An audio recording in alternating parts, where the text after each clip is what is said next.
और बड़ी खबर का रुख करेंगे। भारत ने कनाडा के 6 राजनयिकों को निष्कासित किया है।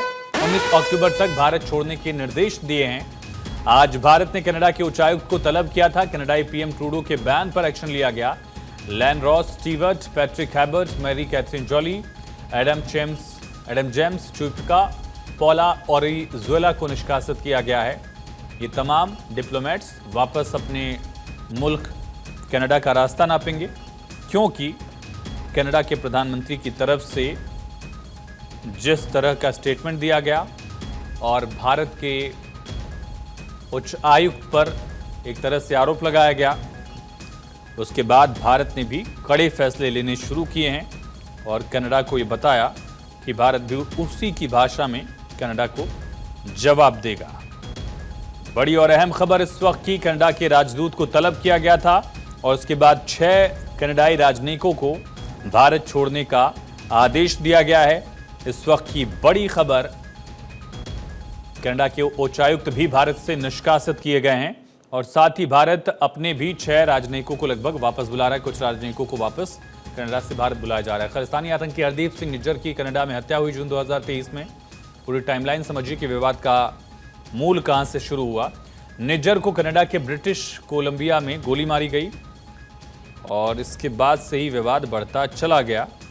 बताया जा रहा है कि निज्जर की हत्या के मामले में कनाडा ने भारत पर आरोप लगाया था और साथ ही इसको लेकर भारत पर हत्या में संलिप्त होने का आरोप लगाया था। कनाडा ने बाकायदा ट्रूडो ने संसद में भारत पर आरोप लगाए थे। जवाब में भारत ने कनाडा के लिए वीजा सेवाएं रोक दी। डिप्लोमेट्स को कनाडा से वापस बुलाया गया।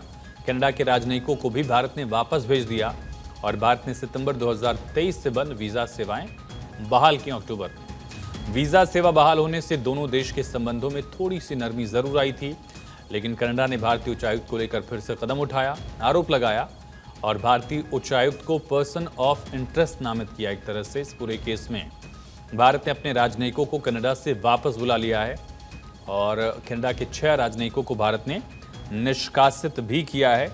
ये बड़ी और अहम खबर, 19 अक्टूबर तक कनाडा के राजनयिकों को भारत छोड़ने का निर्देश भी दिया गया है।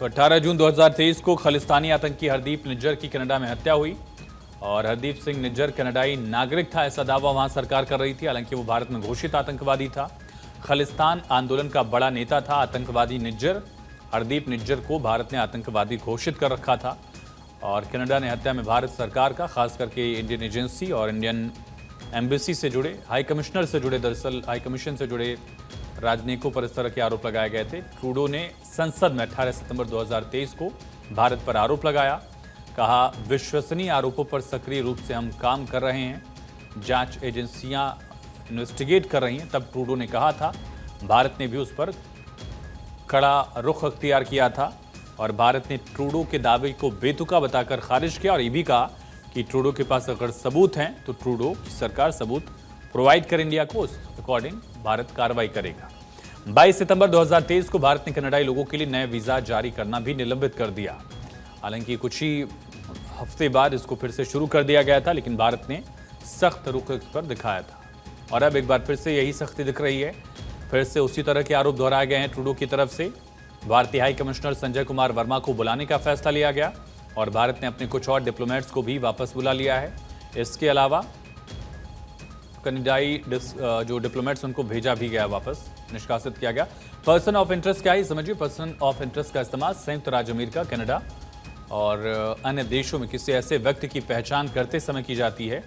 इस टर्म का इस्तेमाल किया जाता है जो संभवतः आपराधिक जांच में शामिल है, लेकिन जिसे गिरफ्तार नहीं किया गया है, किसी अपराध का औपचारिक रूप से आरोप नहीं लगाया गया है, तो संदिग्ध माना जाता है। पर्सन ऑफ इंटरेस्ट को ऐसा आप आसान भाषा में थोड़ा समझ सकते हैं।